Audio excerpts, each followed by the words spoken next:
皆さん、こんにちは。今日もセアジャパニーズポッドキャストを聞いてくれてありがとうございます。今回は、みんなで日本の政治を知ろうシリーズの、第2回目です。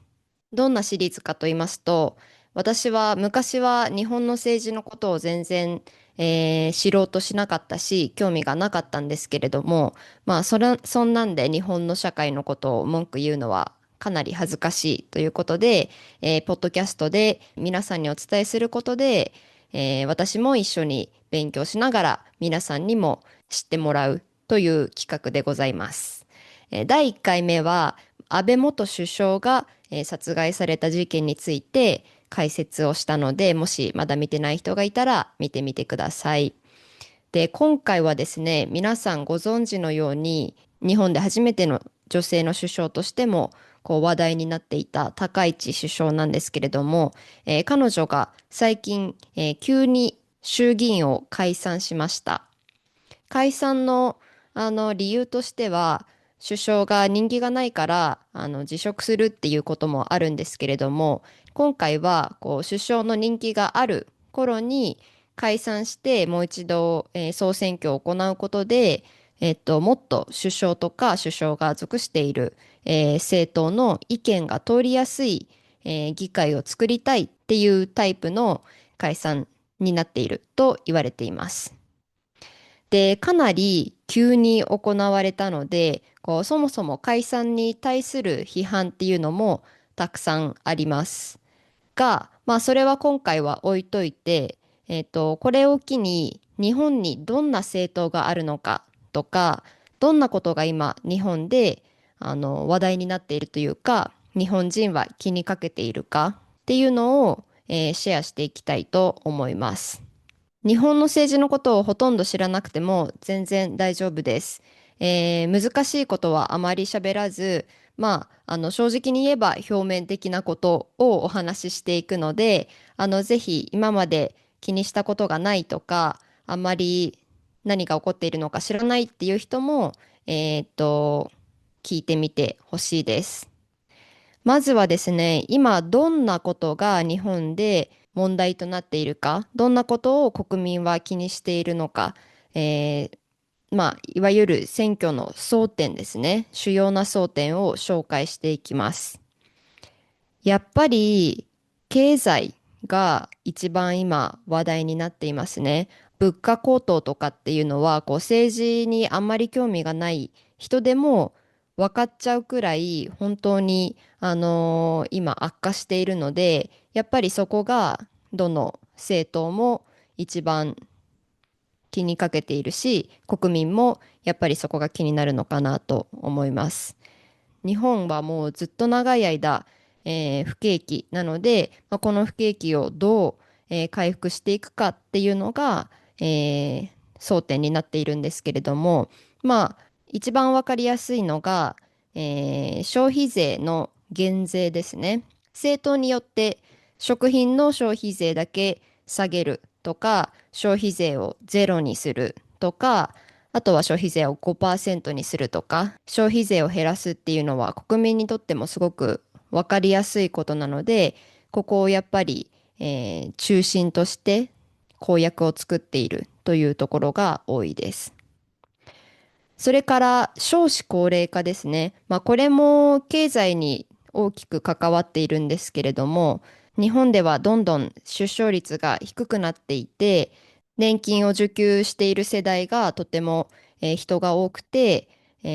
税金を払っている現役世代っていうのが少なくて、人口のグラフで言うと逆ピラミッド状態、逆三角形状態になっているということで、そこをどうやって現役世代の負担を減らして、かつ、年金受給者も、生きられるような仕組みにするかっていうのが、もう一つの、重要な争点となっています。で、そうすると、さっき不景気を回復させるのが大きな争点となっているって言ったんですけれども、これに関してさっきみたいに消費税を減税するっていうところもあるし、あとは社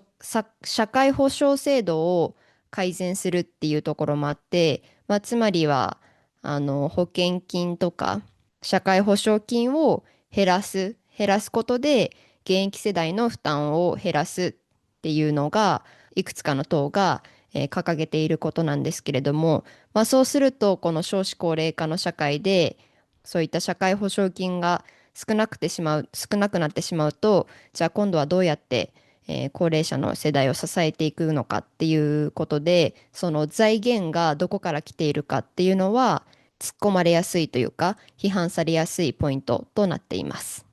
次に外交では、アメリカとの関係をどうするかっていうのが、問われることが多いです。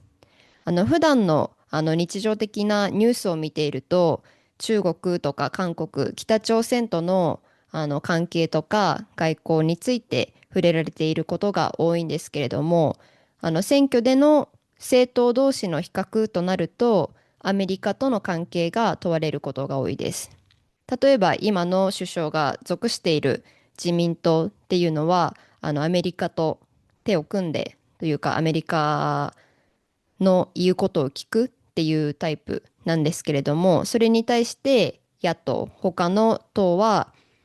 アメリカの言いなりになっていいのかっていうふうに、批判するということがよく見られます。そして最近になって、大きな話題になっているのが、やはり外国人政策ということですね。日本に住む、日本を訪れる外国人がどんどん増えていって、不満をすごくあらわにする日本人も多くなっているので、そこをどうするのかっていうのが、国民はかなり気にしている様子です。そして最後の主要争点は、これはもう昔から、議論になっていることですけれども、安全保障体制をどうするかですね。安全保障体制というのは、すごく簡単に言うと、戦争とか他の国に侵略されたらどうするかとか言ったことですけれども、日本の現行の憲法では日本は戦争をしない、核兵器を持たないっていう風になっているんですけれども、これを守りたいという政党と、そして、そのままでは危ないから、例えば自衛隊だけではなく、軍隊を使うべきだとか、戦争をしようとはもちろんどの党も言わないですけれども、もし他の国が戦争を仕掛けてきたら、どうにか対応できるような国にしたいっていう党がいるということです。では、ここからは日本にある政党を紹介します。今回の総選挙に、届け出を出している政党は11あります。まずは、今の首相の高市さんが、属している自由民主党、自民党、LDP と、も呼ばれます。名前の通り、自由民主という名前の通り、自由主義、つまりは市場経済とかと、民主主義を基本理念として掲げています。1955年から日本にある、伝統的な保守政党でして、中道より右派となります。日本では、たくさんの議席を占める政党の党首が、首相になるというシステムをとっていますが、えーこの自由民主党がそういった党に、長いことなっています。過去20年くらいで、自由民主党が与党じゃなかったのは数年くらいだったかなと思います。政策の特徴としては、経済に関することが多いですね。その自由経済、自由主義、市場経済を、どう回していくかっていうことと、あとは安全保障ですね。今の自民党を批判する人たちの中には、日本がどんどん軍国主義のようになっているという声があるんですけれども、というのはやっぱりさっき言った安全保障、防衛力とかを、すごく気にしているとか、あとはアメリカと強く結びついているという背景があります。で、この支持層っていうのも、大企業とか、自由主義、市場経済で利益を得るような、人たち、もしくは企業たちが多いと言われています。で、日本では議会での議席数を、たくさん占めるために、2つ以上の党が、連立して連立政権を作ることが多いんですけれども、この自由民主党と今回くっついているのが日本維新の会という政党です。日本維新の会も、中道右派寄りなんですけれども、自由民主党ほどは保守的ではなく、で、経済を、社会保障制度を見直すことで、経済を、復活させようというのが、基本的な理念です。次に国民民主党です。国民民主党は、中道ですね。中道で、生活者とか、国民の生活を、重視していますよという政党で、経済は手取りを上げることで、経済を復活させる、ということを言っていますが、手取りというのは、給料の実際にもらえる量、税金などを抜いた、もらえる量を増やす。つまりは所得税とかを減らしたり、社会保険料とかを、減らして、現役世代がもっとお金をたくさんもらえるようにするということですね。で、他には、科学技術とか、そういったものを、もっと、高めることで、自給率とか、日本の力を、高めましょうということも言っています。次に、中道改革連合なんですけれども、これも連立しているものでして、立憲民主党と公明党が手を組んでいます。立憲民主党というのは、中道左派になっていて、立憲という名前の通り、法の力とかを、の下で、人権を尊重する。なので、例えば選択的夫婦別姓とか同性婚、ジェンダー平等、そして、移民受け入れなどに、オープンな姿勢を示しています。支持者の中には、元労働組合にいたなどという方も多いそうです。で、公明党というのは、立場的には中道あたりの、政党なんですけれども、この政党は公に、宗教団体とのつながりを、持っています。この政党の設立っていうのが、創価学会という仏教的な、宗教団体と、強く関係しているので、支持者も創価学会の支持者っていう人が多いです。理念的には、子育てとか教育など、実際の生活の、改善っていうのを、掲げていて、女性の支持者も、多めだそうです。それから日本共産党、名前の通り共産主義の、政党です。理念としても、富の分配とか、大企業からもしくはお金が儲かっているところから、お金を取って、必要な人に、渡す。そして安全保障体制などに関しては、平等もしくは、平和を重視し、戦争や軍事同盟などには反対しています。ただ、資本主義に反対しているというわけではなく、行き過ぎた資本主義っていうのを、批判しているようです。それから日本保守党、名前から、わかるように、保守寄りの国家主義的な、政党となっています。移民に反対したり、防衛を強化したりするということを、掲げています。それから社会民主党、名前の通り社会民主主義的な、左派寄りの政党となっています。で、こちらの政党は北欧の政治というのを、ロールモデルというか、理想的な政府として見ていまして、富の分配とか、平和、そして人権、ジェンダー平等や LGBTQ 少数派の権利を、尊重することなどを、掲げている、リベラル派の人に人気のある政党です。それから令和新選組という政党です。スローガンとして掲げているのが、生きているだけで、価値観を、見出される社会ということで、弱者救済とか基本的な人権を、守ろうということだそうです。そして外国人の間でも話題になったので、皆さん知っているかもしれない、参政党です。かなり右派寄りの政党となっていて、日本人ファーストというナショナリズム的な、キャッチコピーでも、有名になりましたね。基本理念としては、行き過ぎたグローバリズムを批判して、国民主権を徹底するということです。こちらの政党は、政治に不信感を持つ層に人気になっているということで、ソーシャルメディアとかですごく話題になって、今まで政治を気にしていなかったけど、その動画とかを見て心を打たれて支持者になったという人が結構いるそうです。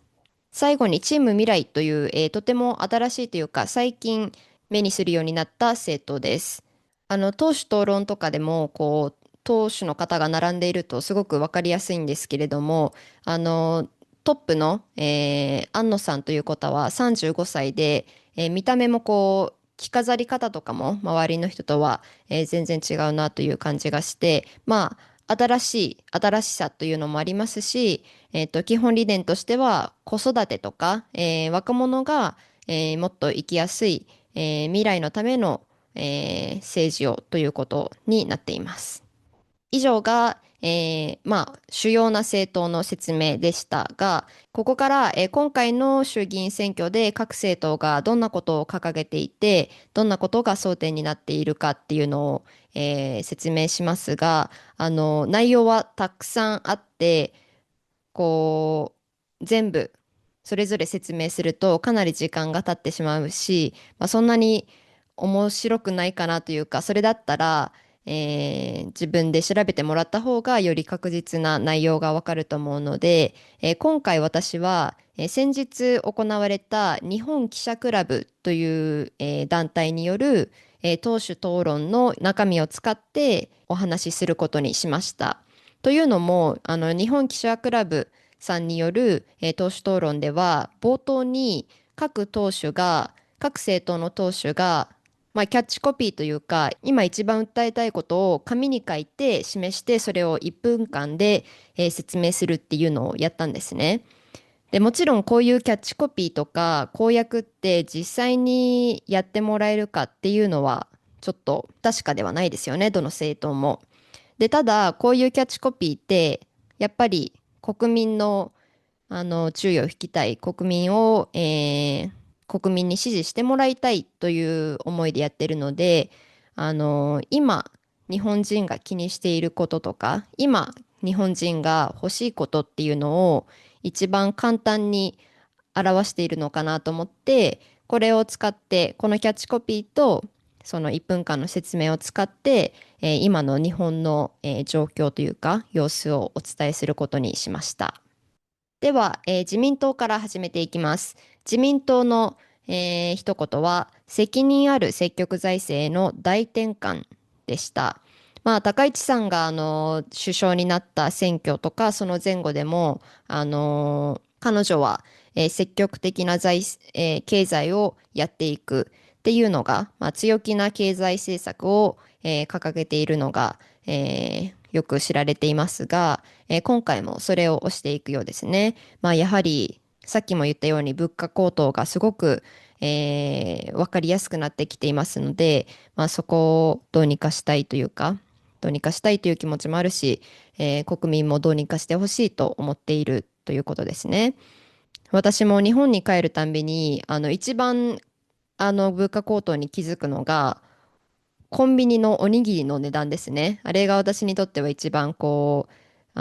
基準になっているんですけれども、まあ、お米が、生産が少なかったということもあって、やはり毎日毎日日本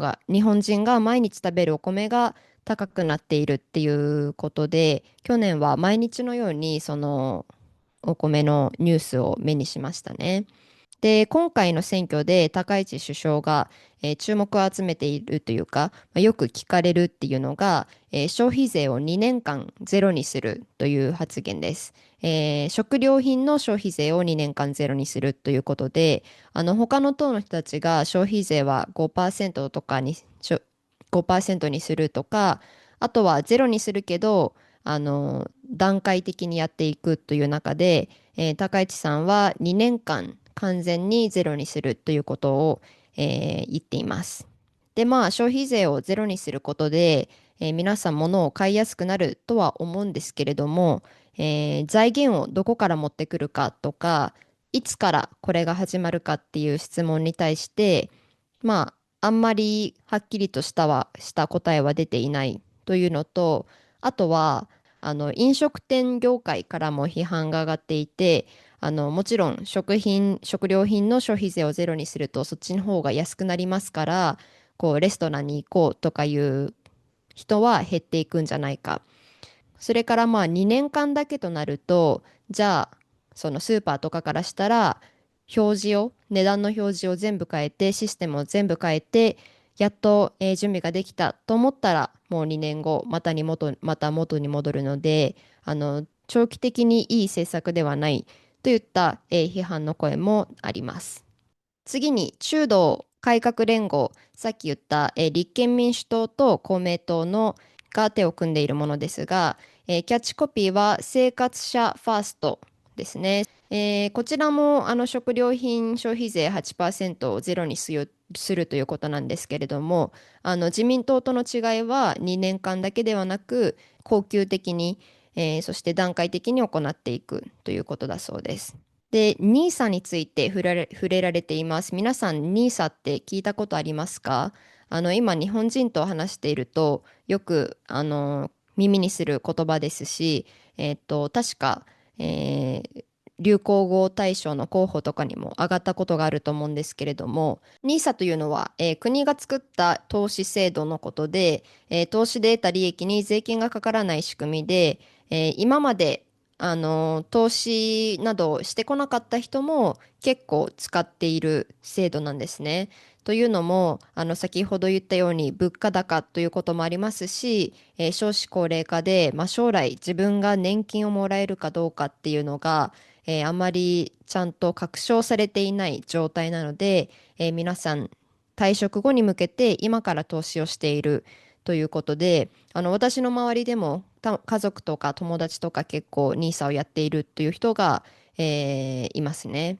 次に今自民党と連立政権となっている日本維新の会ですが、キャッチコピーは社会保障改革と外国人政策です。社会保障改革っていうのは、その物価高、などの、経済的な負担を、社会保険料、払わないといけない社会保険料を減らすことで、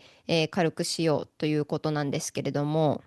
で、じゃあまあ社会保険料を減らしたら、支出を減らす必要がありますよね。もしくは、それを賄う、財源を得る必要がありますけれども、日本維新の会の主張の場合は、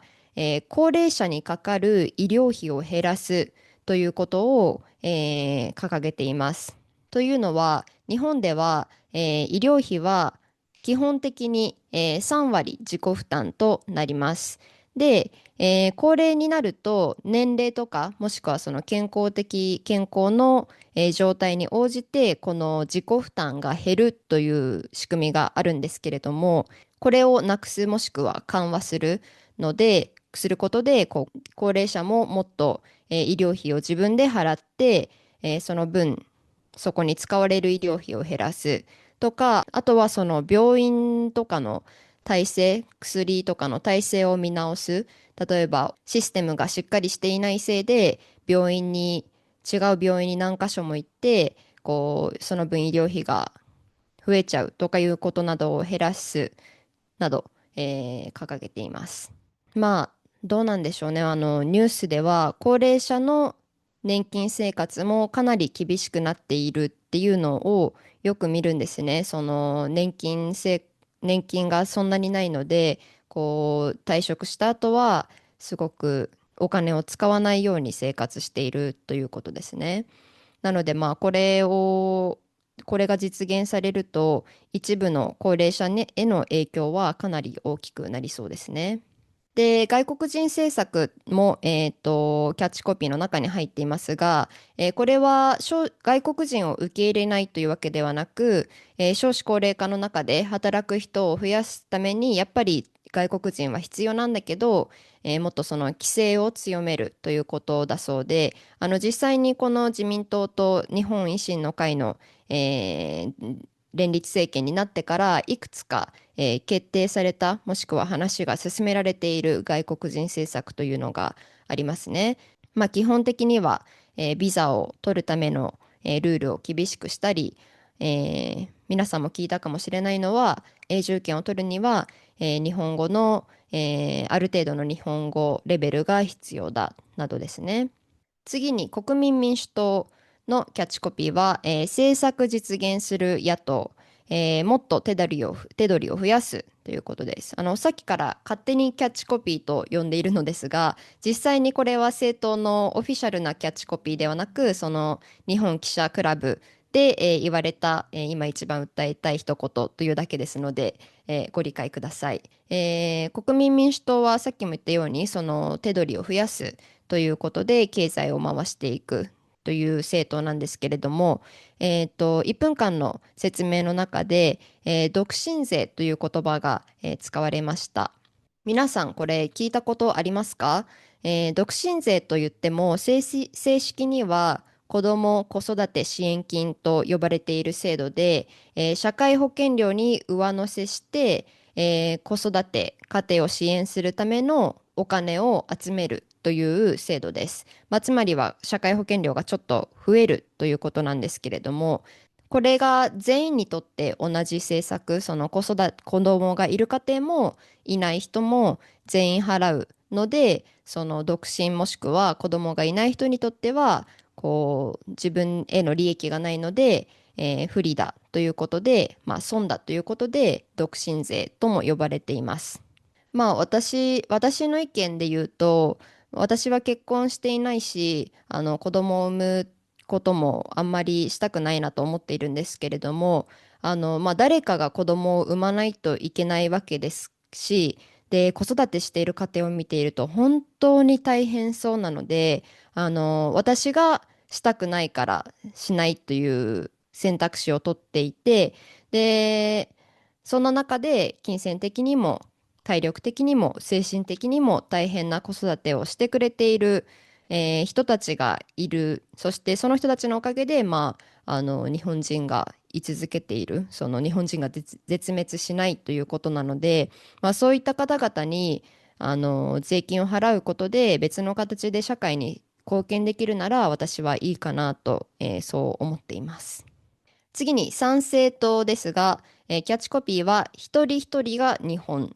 経済政策としては、減税を掲げていて、まあ、これも経済に関係するんですけれども、やっぱり労働力が足りないということで、そこで外国人労働力に頼るのではなく、まあ、日本人を増やそうという考え方で、日本の出生率を上げるために、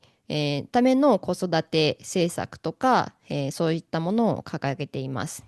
で、具体的には、0歳から15歳までの子ども1人当たりに、10万円の給付をする案などを出しています。ただですね、この参政党の代表の神谷さんっていう人が、やっぱり一番人気があるというか、よく話題になるんですけれども、過激な発言でも知られています。で、今言ったように、その少子化問題を、こう、一番よく、気にしているそうなんですけれども、一度ですね、少子化問題をめぐって、女性から、抗議の声が上がったこともありまして、去年の演説でこのような発言をしました。申し訳ないけど、高齢の女性は子供を産めない。日本の人口を維持するためには、若い女性が子供を産みたいと思える社会を作る必要がある。そして、男女平等のための政策などを、女性の社会進出にはいいことだ。けれども、高校や大学卒業後に仕事に就かず子育てに専念する選択がしやすくなるよう、さっきの10万円の、子供への10万円の給付金などを、提示しているとのことでした。まあ、こういった高齢の女性は子供を産めないという過激な発言や、もしくはその今進んでいるその、男女ともに、働いて共に子育てをするといった、動きに逆行するような、発言ですので、批判がたくさん集まりました。私は子育てしたことないんですけれども、どうなんでしょうね。この10万円もらって負担は軽くなるのでしょうか。気になるところですね。次に共産党です。キャッチコピーはブレずに国民のために働く。共産主義の理念に基づいて富の一極集中を正して、富裕層から財源を得るという立場です。討論会では、選択的夫婦別姓制度のことも、話されていました。皆さんこれ知っていますか？私もインスタグラムのリールで、一度話したことがあるんですけれども、日本って結婚した夫婦が別々の名字を名乗ることを、法律上選べないんですね。つまり結婚したら、結婚相手のもしくは自分のどちらかの、名字しか残すことができない。で、大体は女性が自分の名字を捨てて、男性の名字を取るということで、まあ、あのどちらも名字を失いたくないっていう場合にできない。それは不可能ということなんですね。なので、これに、共産党は反対しています。日本記者クラブ党首討論会に、参加した党では最後に、令和新選組です。キャッチコピーは生身の人間が社会を変える消費税廃止といったことで、この政党って全体的にはこう弱い立場の人に寄り添った減税政策とか、あとは他の党が富裕層とか、大企業を味方に回しているのに対して、低所得層からは控除とか免税を増やすということを、言っていて、で、あとは教育の無償化とか、移民政策にも反対していて、戦争ビジネスに加担しないこと、障害やジェンダー、国籍などで差別されない社会づくりなど、言っていることは個人的にはいいなと思うことが多いんですけれども、あのー国民からの信用が少し少なめで、支持率はあまり高くないようです。で、実際に討論会でも、日本記者クラブの討論会でも、何度も制限時間を超えて何度も止められているにもかかわらずずっと話し続けてしまったりとか、あとはこう泣き晴らして目が腫れています、苦しかったんですとか、社会が壊れています、全てがフィクションなんです、嘘をやめてほしいといったのこう感情に、訴えるようなスピーチを、していたので、この討論会に出た方がこうたまたまそういった方なのか、当全体的にそういう感じなのかっていうのはちょっとわかんないんですけれども、本当のところはわかんないんですけれども、ちょっと残念だなと思いました。というわけで以上が、今回の総選挙の、概要というか、どんな政党があるか、そして各政党がどのようなことを掲げているのか、日本国民がどんなことを今気にしているのかという、ことでした。私もまだまだ知識が足りていないので、今後もっと勉強していきたいなとは思っているんですけれども、全体的に見た私の感想としては、さっき言ったように、党首討論会と、党首討論会と、あとはニュースとかもたくさん見たんですけれども、その党の人たちが気にしていることと、国民が気にしていることがちょっと、離れているなっていう気づきはあって、こう、党首討論会とか見てると、すごく、やっぱり経済、消費税、減税、そして財源をどうするか、えー財源に関する発言は嘘だったのか、実際にいつの時期にそれが実現できるのかとか、そういう攻防もすごくつき合うんですね、お互いに。で、一方ニュースを見てると、例えば子育てをしている人が、もっと子供を預けられる場所が欲しいとか、あとは障害があって実際に社会保障制度に、社会保障制度に助けられながら生きている人が社会保障でのお金が減ってしまうのはしんどいとか、そういうことを言っていて、でも結局その経済が改善されればたくさんの、問題も改善されるので、やっぱり経済っていうのが一番の、大きな話題になることはもう仕方ないというか、そうあるべきなのかなとは思うんですけれども、あとは、やっぱりその自民党が今回も人気がありそうということで、その野党が他の右派保守ではない他の野党があまり人気がないというか、こう台頭できてない理由の一つには、野党の中でもかなり意見が割れている、中道改革連合ですらその中を見ると2つの党が意見が割れてしまっているっていうことを批判されることがあって、なのでそこがもう少し、協力し合えば、自民党に台頭することはできるかもしれないとも言われているようです。というわけで、どうでしたか？皆さん知っていることが多かったですか？それとも何か、驚くことなどあったら、コメントで知らせてください。それでは最後まで聞いてくれてありがとうございました。また次のエピソードでお会いしましょう。If you want to learn Japanese more interactively, you can find the best teacher for you at Saya Japanese School, a quality-first online Japanese school founded by me. Visit sayajapanese.com for more information. Thanks for your support and happy learning!